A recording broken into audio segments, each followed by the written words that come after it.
When the slave master realized the brutality of the dragon, he immediately signaled his slaves to offer 2 heavy chests of gold as tribute and promised to give me 1,000 warships. He only asked that I leave this place. If the gold was not enough, he would send 100 more chests, on the condition that I would no longer interfere in Yunkai's affairs. I was very tempted by this offer, but seeing the slaves kneeling beside him, I spoke of my own condition, that all the nobles must free their slaves and give them proper payment. The noble thought I was insane. He believed Yunkai was not a weak city, that powerful allies stood behind their walls. Perhaps they would win the war, and I might become his prisoner. Seeing him so ungrateful, Drogon roared at him. You swore me safe conduct. I did. Bet my dragons made no promises, and you threatened their mother. The furious noble decided to end the negotiations and ordered the slaves to carry away the gold, but Drogon rushed out to guard the treasure. This scene filled me with pride. My gold. You gave it to me, remember?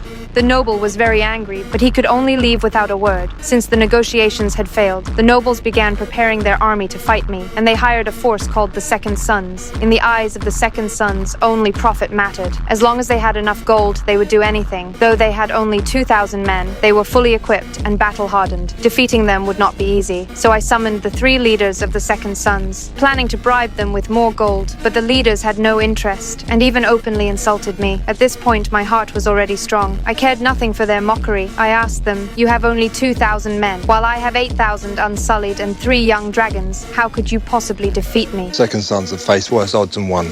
The Second Sons have faced worse odds and run. A fortnight ago, I had no army.